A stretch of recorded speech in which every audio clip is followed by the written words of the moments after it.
Hello everyone. I'm so excited to meet all of you online. And today, very special guests. Anne Van Dam, Fiona, Zinn. Uh, it's always nice to meet. I remember I met Anne for the first time 2010, 2011. Yeah, And long then time via ago. Anne, I was introduced to Fiona. We were looking a little bit at our memories, and then I met Fiona last time face to face before COVID. So it's been now Hmm. approximately like 6 years connected virtually in the education world, and again traveling from one country to another, collaborating with some schools. And again, a few years ago, Anna and Fiona started writing a book. And they started telling us a little bit about this journey. The book was published this year. And when I read it, I was like, okay, last year I did a book club. We say hi to Tanya because last year it was Tanya and Andrea book. And I said, okay, Anne, what do you think? Let's do something together. So we agreed on a timing. I spread the word on social media. We have some people with us here. Hopefully you read the book. And we decided to prepare a very interactive session for you today. So, Anne, would you like to say something before we start? There's something about myself then, Ali, probably, right? Anything. Our connection about yourself. Where are you now? Because I know also you decided to be back to a school. Yes, yes, a big change, right? Yeah. So there is something really beautiful about being an educational consultant. I'm sure you can relate to that a lot, and Fiona too, of course. But after a couple of years, I always find that pull back to school. Somehow I like to combine consultancy work with works in schools, children, educators, families, just a different pace for a while. So I've just started working at the Singapore American School as an educational coach. And how Great, about you, great. Fee? Oh, it's just, I know exactly what that feeling feels like, Anna, because after many years of working in international consulting and lecturing at university and all sorts of other things, in 2020, January of 2020, went back into a deputy head role or like a middle leadership role in a school because I felt that pull of needing to be part of a community that grows something every day. And all the tricky bits as well as the delightful bits and the relationships that you can feed day after day after day rather than come twice a year for a week. And that the joy of doing it, I mean, nobody knew that COVID was coming in January 2020, but very quickly it turned up on our doorsteps. But it's just the balance of being in learning communities and also keeping a little bit of consulting going on the side where we can work with learning communities. I see those two things as feeding each other. And neither role is more important to me, and True. neither role is exclusive of the other. So yeah, it's Right. just lovely to have a balance. And so if our friends they don't know, I'm going back to a school starting from Oh, September. are you? Yes. Oh, So that's this is a exciting scoop news, Ali. today. Good to know that. So I'm Yeah. going to my again the position that I really love, the PYP coordinator. And so today we have a day full of session. So let's make sure you are in the right session, the correct session, and we are discussing this beautiful book. I was just telling Fiona and Anne before going live. It's a beautiful piece of art. And when I talk about art, I talk about everything: art of writing, art of design, art of calligraphy, also because you have a very nice font also used in the book. And yes, so Fiona was saying, oh, when we saw that it's a kind of a 400 book, 400 pages, it was like an encyclopedia. And when the book reached me, I was like, oh, wow, this is a It's a lot. big book. But yeah, but then reading it, it was really inspiring. So what I prepared for today, as I said, a very interactive session, and we're going to start. So the book is full of words, and you know the power of word, Anne and Fiona, and all our audience today. So I picked 7 words from the book, and in that chat, feel free to tell us which word really connected with you or which word attracted your attention for all the participants here today. And then I'm going to say, or I'm going to ask Anne, which word really connects to you or is relevant, and then we will hear Fiona. So the words that I picked are proposal, slow down, invitation, respect, capable. I will say this one in my French accent, assemblage, and then materials. So in that chat, which word attracted your attention? Let us know, how did you connect with this word? And then I'm happy to listen to Anne, and let's go. Anne, one word from the 7 words, which one really connects to you? That's a tricky one, right? I know.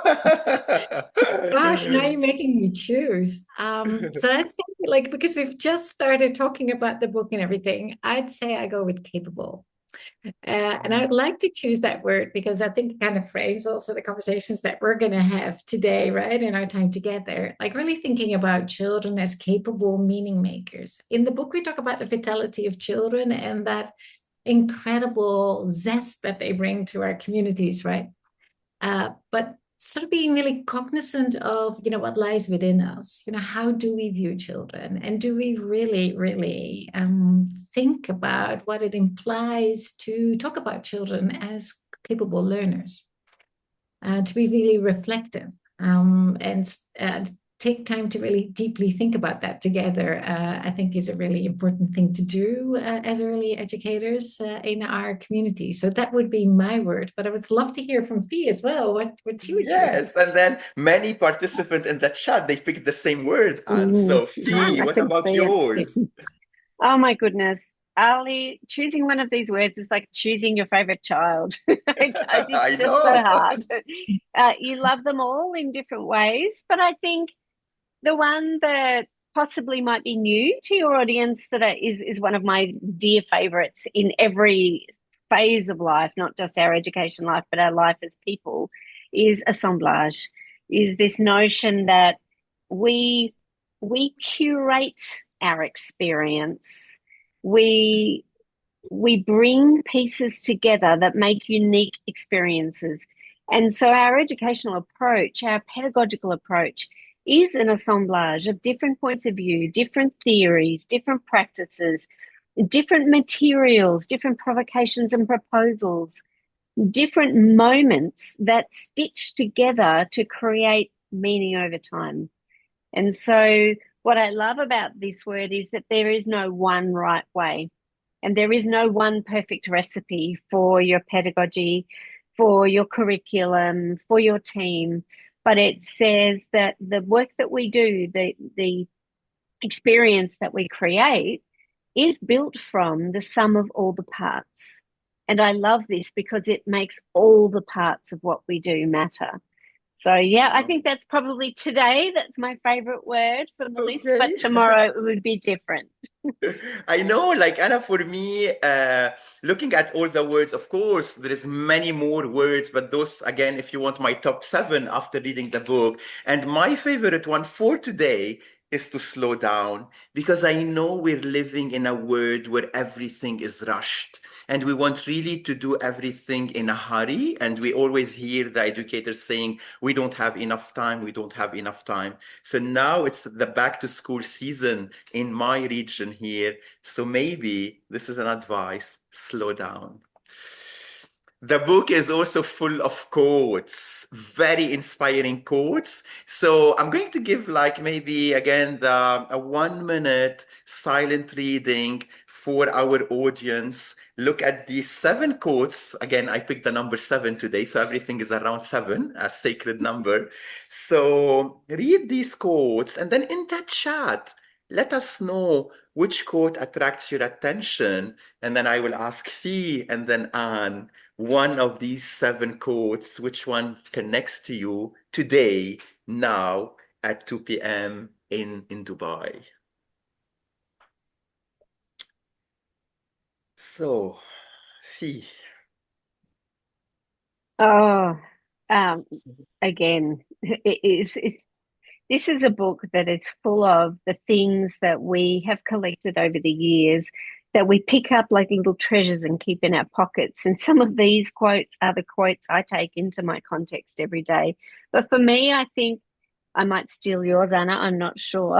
I think it's number 3. To listen is to lean softly with a willingness to be changed by what we hear.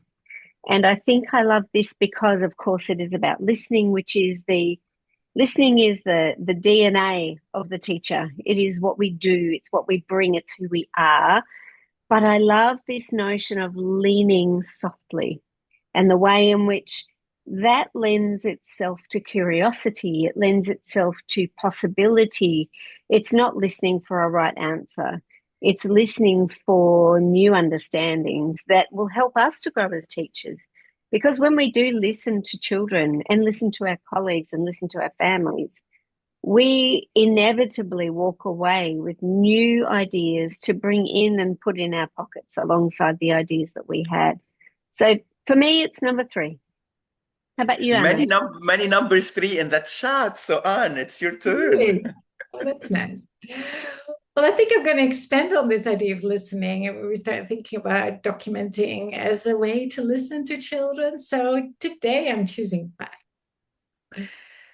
So this idea that the documentation also, Ali, helps us to slow down, to listen, to notice what we notice. And I think what that quote does, that it really invites us to think about documentation beyond this sort of idea of a recount, hey, where we're updating perhaps families and colleagues on what has happened, and that we really start approaching documentation from a disposition of research. We're really deeply thinking about what are the children offering? What is the way that they engage with this idea? What are the strengths? What are the curiosities that the children are bringing? And then from that, we can start thinking about what can we offer to complicate matters for children? How can we slow down, zoom in, or perhaps juxtapose what children are thinking about? So the documentation also allows us to think about what's possible. I'm going to pick number 7 because these days I'm feeling that questions are really important. And you all know that statistics shows that the little ones, they have plenty of questions. And then by the end of the primary education, they stop asking questions. And so our role again, when we're documenting, when we're listening to them, is really to listen to their question and make sure, again, push this process of questioning to ask more and to enjoy the journey of the learning. So we started with words. Sorry to interject, but I'm also thinking that this quote is about our curiosities about the children. Right? Yeah. What is something that we are curious about when it comes to the children's learning that might influence the way that we document next time that we are thinking, being alongside the children?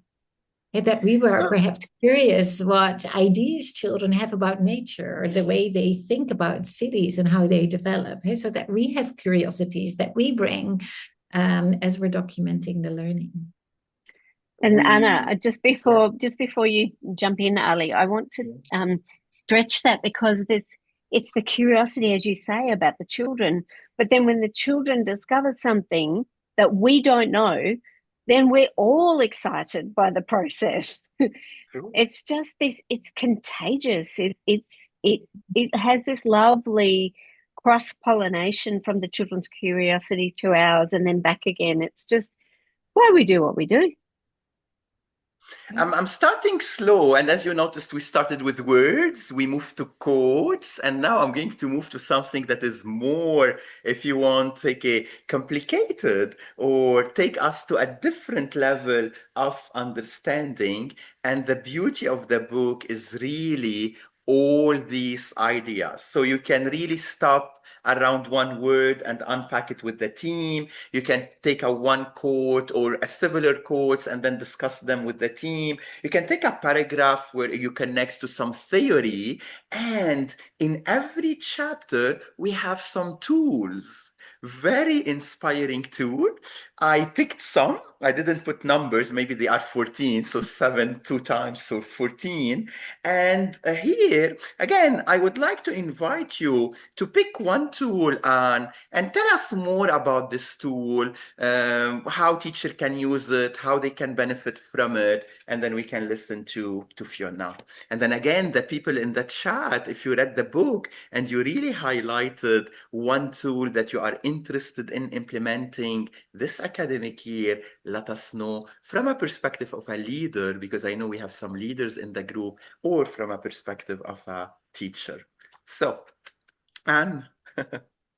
All right. Well, I think I'm going to choose from me to we because I think that that fits quite nicely with the beginning of the year. Hey, I'm conscious of the fact that for many people, it's the start of the school year, which is always a really exciting time when we meet families and children. But it's also often a time where we come together as a team. And one of the things that Fiona and I have talked about often, it probably is an underlying premise of why we wrote the book, is like that teams take time to develop a shared pedagogy, that they take time to have crucial conversations about who children are, what learning is, how we plan, how we document, how we think about time, how we set up spaces, etc., etc. But it starts with understanding each other. Okay, so that tool from Me2We is really designed to offer teams a scaffold to think about who am I? What are my rich stories, perspectives? What has shaped me as an educator? And then, from these individual perspectives, what happens when we bring all these different stories, strengths, perhaps the things that we're not good at, if we bring that all together, we get this rich assemblage of people that are in a team together. So this might be a tool that you want to use at the beginning of the year to start really understanding each other's journey and each other's points of view. So that would be something that I would like to highlight today, just because of the timing of the year. True. Okay, Fee, another tool that you would like to, again, highlight Right. or share with us. I think I've been sitting here listening to Anna going, I'll pick that one. No, I'll pick this one. No, I'll pick that one. So I could pick any of them. I think probably one of the ones that I go to really frequently with teams, and I can go to at any point in the teaching year, the beginning and the middle, as we're wrapping up the year, as we're setting our intentions for the year ahead, is connecting beliefs to practice. And where this tool came from, the idea of building a tool that might explore this idea, came from the notion that we were often working with international school teams, really clever people, have very strong sets of beliefs, and they would often be in schools where the beliefs were documented and that they were on the walls and they were in the policies and they were in the handbooks. But when we looked at what those beliefs really meant in terms of practices, sometimes the practices were either hard to find or they didn't quite line up with the beliefs. And an example of that is if we believe that children are competent and capable, and yet we don't let them access the materials on the shelf, or we put the materials up high where they can't reach it, then that practice is not honoring the belief that we have. And so it's a lovely, that tool takes a fairly gentle walk through constructing a shared set of beliefs, and then asks us to think about, if we really believe these things, what does that do to our practice? Where will you see those beliefs alive and well in our practice with each other? And so I that's a tool I use all the time, and for different reasons. Sometimes I use it because we're affirming our beliefs and we're validating our practice. Sometimes I use it because I can see a disconnect between what's happening in the day-to-day context and what's on the website. So I think it's a really useful tool.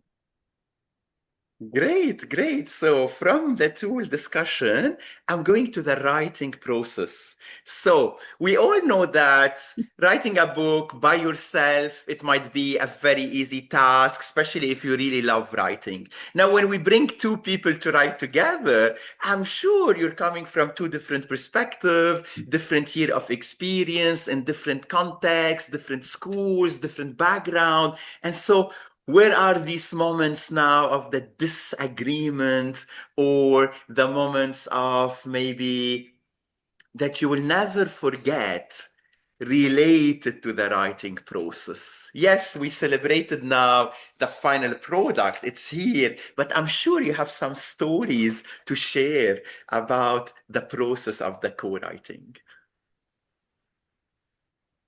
Who would like to start? Well, Anna, you go first. I think we No, both got a story you to go share. first. Okay. You go first. I actually sent Anna a message before we jumped online to say the question about disagreement. I know that we didn't always have the same idea, but I don't think we disagreed because I Mm, think that we both see and seek different points of view as a stretch to our own thinking. And so, in those moments where we might have had a different point of view, or we may have disagreed about something, or we would relish in the working through process so that we would both learn and both be changed. But the one that comes to my mind, and Anna might tell a different story in a moment, the one that comes to my mind is through the editing process. We had finished the manuscript, Ali, which was a okay. massive undertaking, a massive undertaking. And we were like, right, that we feel like it's ready for a developmental editor now. And we really wanted to work with a developmental editor so that it had a level of robust peer review. We didn't Mm, want to write a book and put it to a publisher and send it out into the world without somebody that we really respect having a good wrestle with the text. And I had a couple of years beforehand finished a master's by research thesis, and I had spent 6 months writing and then 6 months editing, which is a long time to be editing. And I remember that when we were talking about, we engaged the beautiful thinker Anne Pello as our developmental editor. She was an absolute joy to work with and really stretched our thinking. And I remember in the beginning that we were trying to map out a timeline, and Anna said, "Oh, we'll be done in a couple of months with our, we'll be done in 6 weeks with our editing. We'll only need one review of each chapter." Well, we ended up only having 4 full book reviews from start to finish, 4 times each chapter. And I think we could have easily kept going, but it did take us probably, I would say, the better part of a year to I work with know Anne it took Pello. time, like the whole process, Yeah. because we Yeah. were So following you on social media, and then like, where is this book? What they are writing? yeah, it was being rigorously reviewed. And Mm, I think, the book that you have in your hands, the book that you're reading is so much stronger, but it is also, it's an assemblage mm. because of the work that we did with Anne Pello, and we will be forever grateful for her support through the process. Anna, what about you? Where do you think we disagreed? Yeah, different points of view. I guess, what was interesting for me to note was how much time we needed to really sort of work through the planning process, right? And I think that that is probably a good reminder for teams to do the same thing. And particularly, I think always this sort of tension that we perhaps feel, particularly in the early years around how emergent is what we do, right? Do we completely follow the children's curiosities, questions, or are there some things that we want the children to think about? And what is that balance? And where does that come in?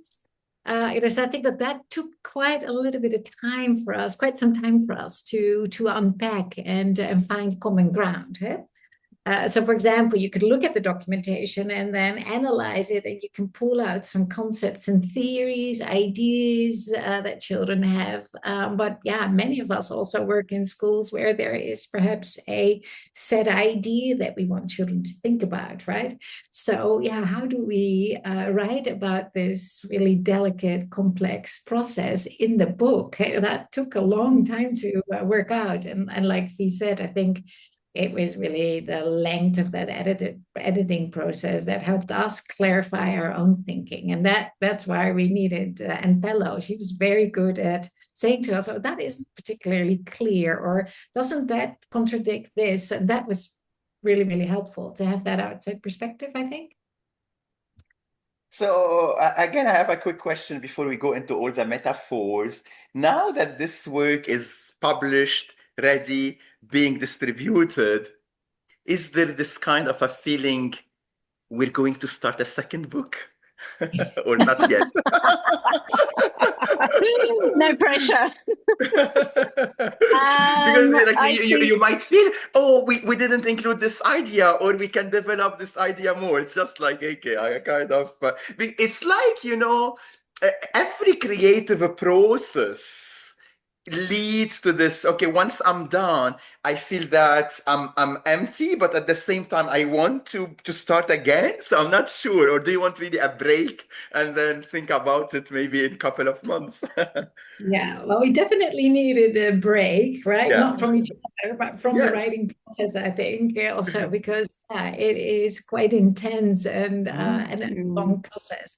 But of course, new ideas start to emerge, right? We're talking about a book with interviews with leaders and teams that are thinking and have been working with these ideas. So that's one avenue. We've also been thinking about creating resources for schools that are really about some of the intersections in the book. For example, I think we could write and think about the intersection between time and the image of the child, or time and documentation, or right. So there's different ways that the chapters intersect that I think we could tease out more. But for now, I think we really want to enjoy the fact that we've brought this book into the world, and then we'll see. Okay. Because again, I noticed like, again, as we said earlier, the book has its own branding. You started also a website related to the book, some social media platform related to the book. And so I think it can create a kind of a ripple effect where it can grow and it becomes a living document, especially with all the tools that are provided in the book. So ideas. Yeah, sure. Yeah. And so we're also thinking about creating maybe a set of resources like a box with cards that people could order, that it's easier to take Ooh, the and work yes. with your team. Right. There's lots and lots of possibilities. Yeah. We'll and check I now think with our readers. What do they want after that? Yes, please. absolutely. I think, Ali, the other thing is that we both really love the process of writing, and we love it because writing helps us to wrestle with an idea. And Mm. so we've committed to publishing a blog every month and a Yes. newsletter every couple of Yeah. weeks. And so those little tiny excursions back to the writing process are, Yeah. we savor those. They're kind of delightful, and we Yeah. want to keep growing that on the website so that people come back and dip into whatever the latest blog post is. And we hope that they might be small bite-sized pieces that educators and their leaders and teams can chew on for a bit. Voilà. So we invite all the readers to, again, to sign for the newsletter, to sign up for the newsletter, and to follow all these like extra upcoming pieces. So the book is written around metaphors, and again, what a beautiful idea. The first metaphor I'm going to unpack with Fiona, a constellation, and then yesterday we had an eclipse, so it's all about the space and what's happening and then how we are connected. So a constellation it's just scattered stars until someone draws the lines between them. So Fiona, for a team that already has plenty of strong individual practices but no shared shape yet, where do you tell them to start drawing the line? Wow, Ali, it's such a poetic question. But It's you it's a remember, a very metaphor is a poetic. yeah. Um, I think the reason constellation is something that Anna and I have been talking about for many, many, many years. Whenever we get together and talk about the way in which that assemblage happens, that the different practices come together and they make a unique whole. We also talked a lot through the writing process that you cannot be a constellation if you are a single star on your own. And if you have a team where everybody is a single star on their own, you're not actually working as a team.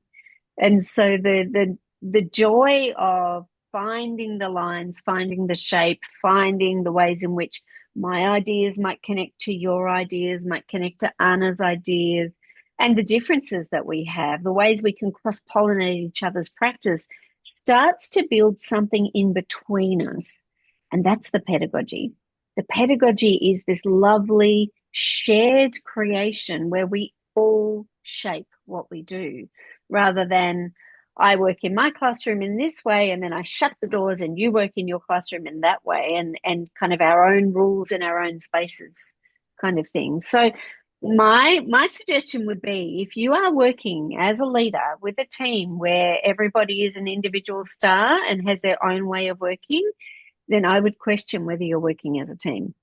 And that sometimes can be quite confronting, but it's also a really generous opportunity to start with something like from me to we, which is a great tool to get started on the journey, and start finding out, where are you similar? Where are you different? What stories are you bringing to your practice? What has shaped you as an educator?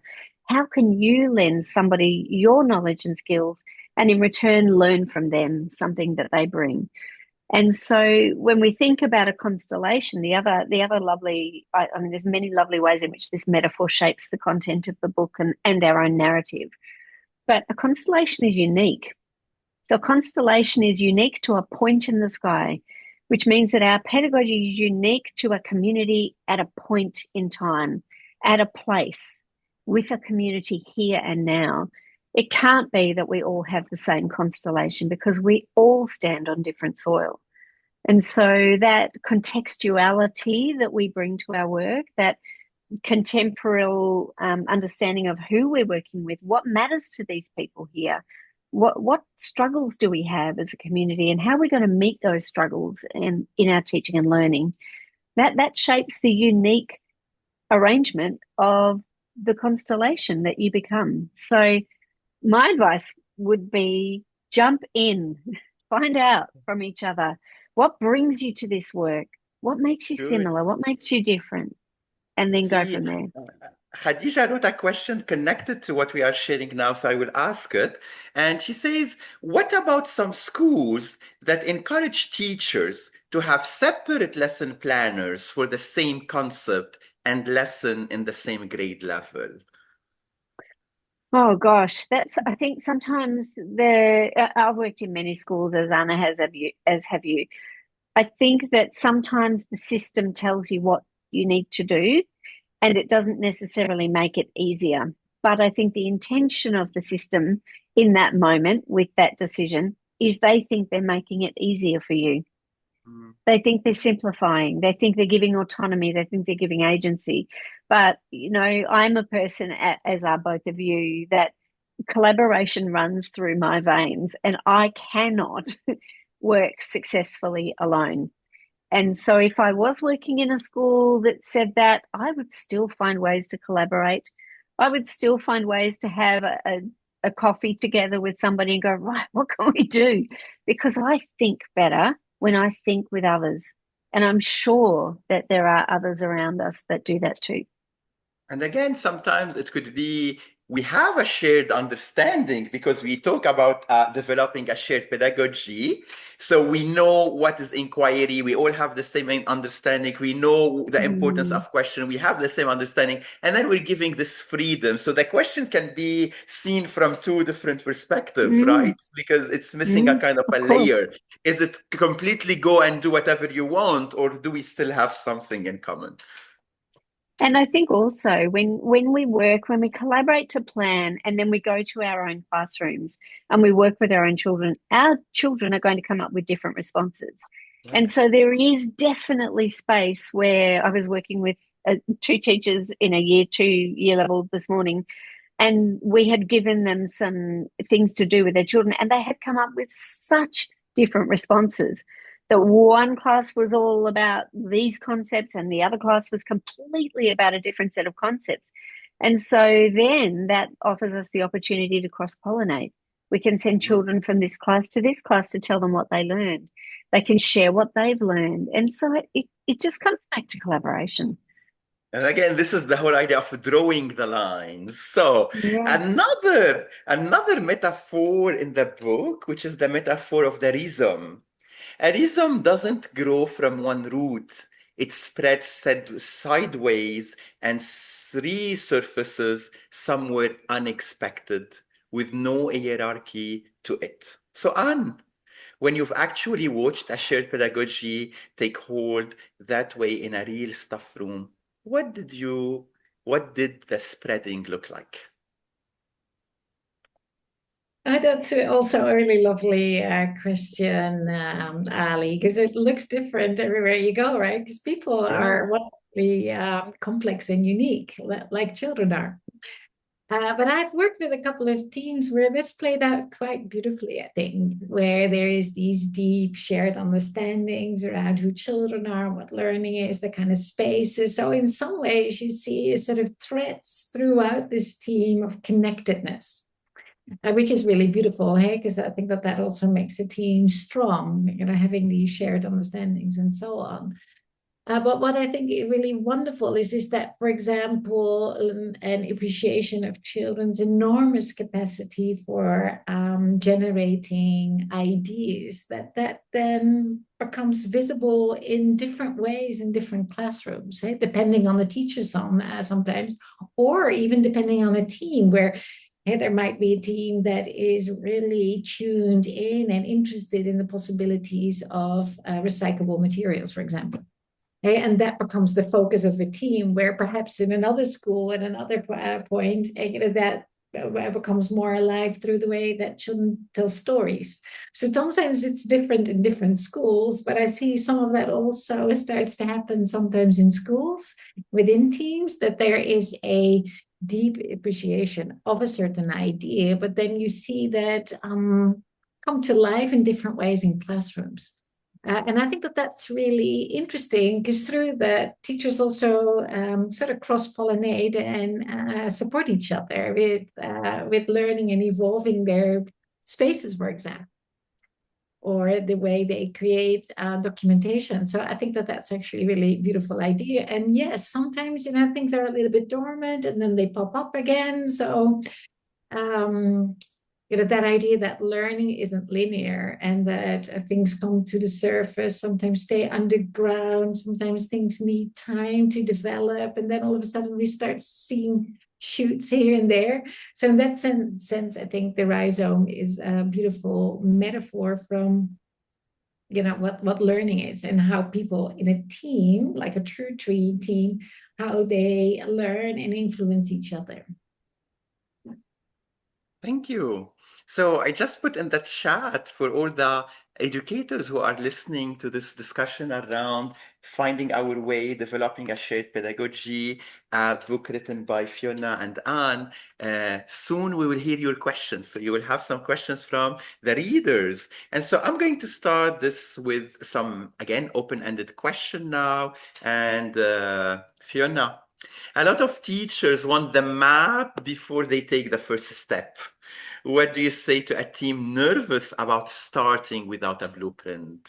Because again, there is this also kind of a routine or a culture in a school. We plan everything, and then we plan everything from like September till June, even without knowing who are our students. So where do we have this kind of borders? Yes, planning, but at the same time it's open. Or again, how can we start even if not everything is completely clear, or it's still a little bit gray? Any tip, any advice? Oh my goodness. Yeah, lots. We could do a whole hour on this, Ali. I think my first piece of advice is to understand who we are as teachers. As teachers, we are taught way back when we do our training that certainty is a good thing. And yes, certainty can be a good thing, but we learn to crave certainty in our teaching. We learn to want to be in control all the time. And sometimes that's in control of the direction of the learning. It's in control of the way in which the children will behave or participate. But if we are wanting certainty and to be in control all the time, and we need that blueprint, we need that mapped out exactly how it's going to go, we'll do two things. We'll miss the best part, because the best part comes from the journey. And the other thing is, we may risk only doing what we thought we would do. And for me, I know even now, 30 odd years of teaching later, if I plan a unit with a team of teachers, I feel that unit being planned and mapped out in advance runs the real risk of not listening to children.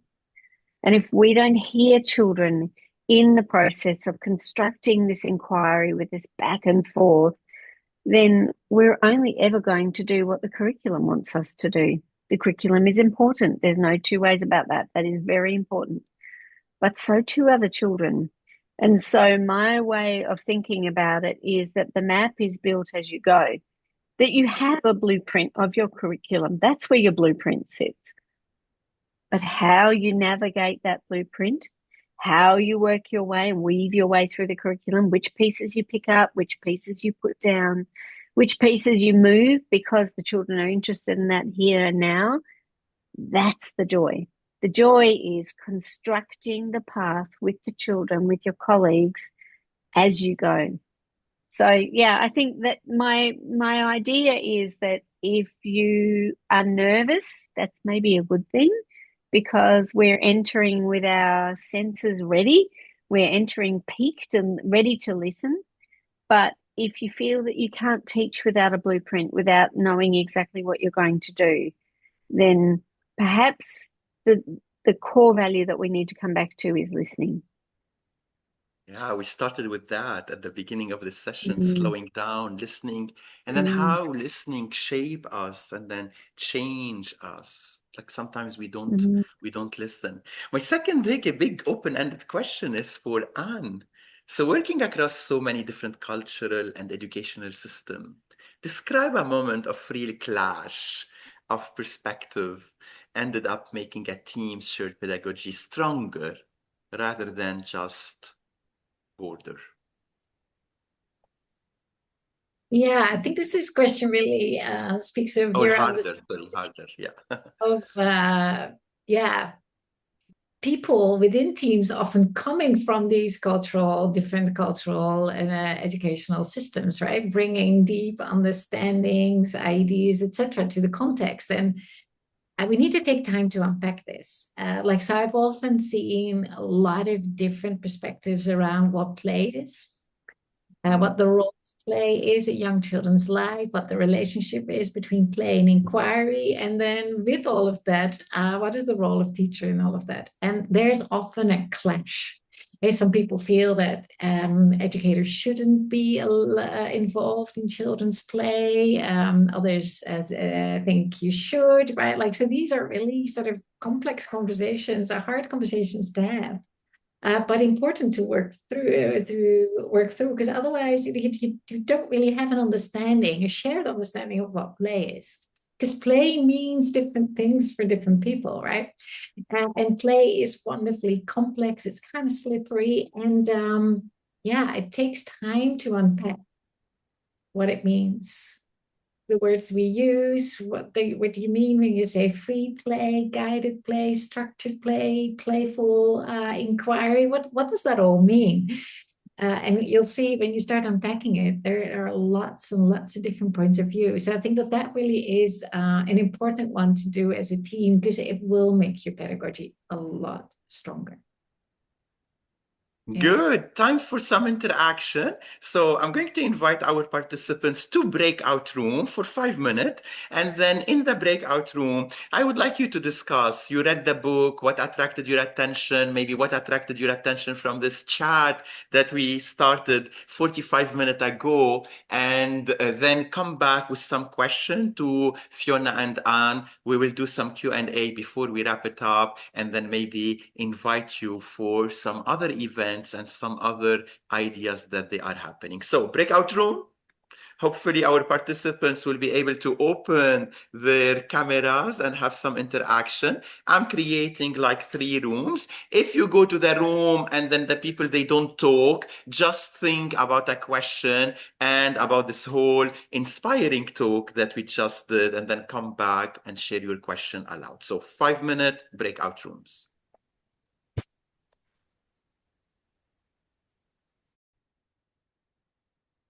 So after this quick discussion in the breakout room, any question that you would like to ask for Fiona and Anne? I'm happy to take a few questions, and then, or Fiona and Anne, any comment from the discussion in the breakout room while we're waiting for a question? It goes so quick, Ali. No. I mean, we And just got started. yeah, so our Like keyword was slow how down.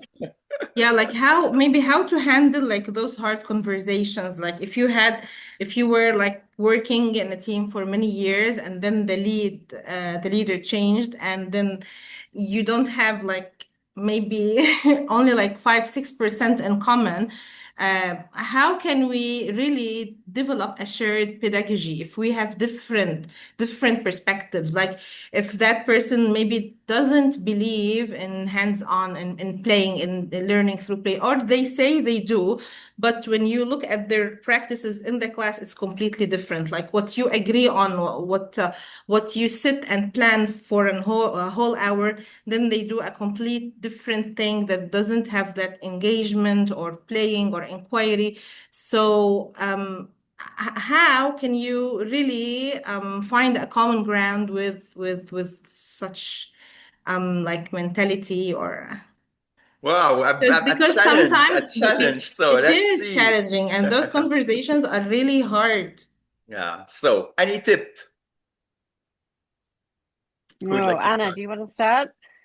Yeah, like I think one thing like that is important to acknowledge is that in different cultures there's different ideas about what leaders are and the degree of influence that they have in Yeah. teams. So I think that that's important to acknowledge. I think for my leadership values, I think it's really important that you tune into a team to see, you know, what has been established, what is the pedagogy, and then starting the conversations rather than kind of dictating and saying this is the way things should be done.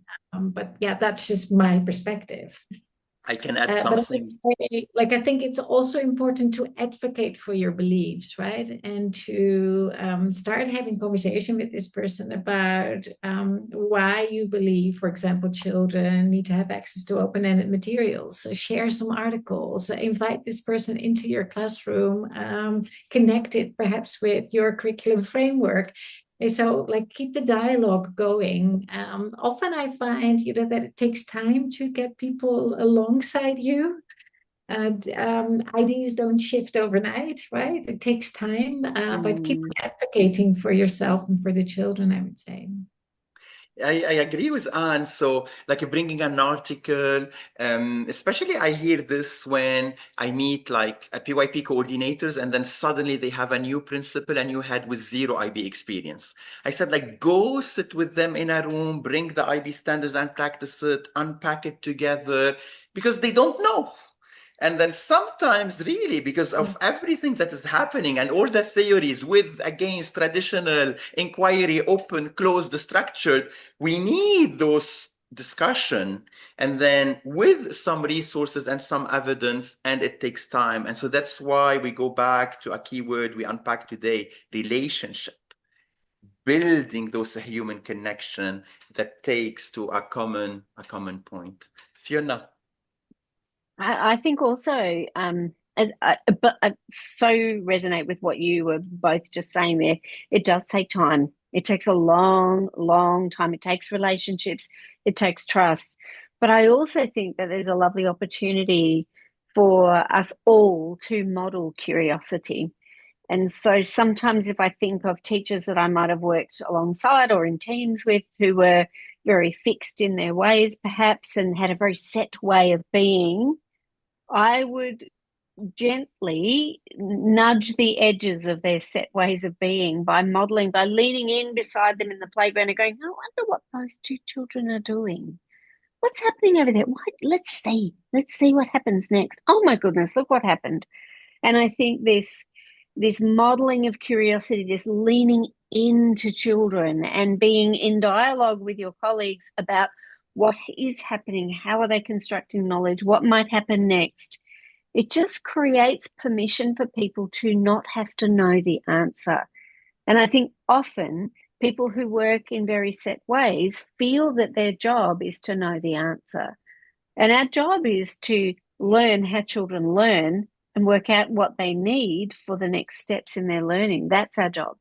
So I think it's a long, slow burn, isn't it, Anna? It's not an overnight, and it's not say a magic thing and everybody will suddenly be open to collaboration. It's about modeling. Voila, Fiona, Anna, the time goes very fast, 1 hour online.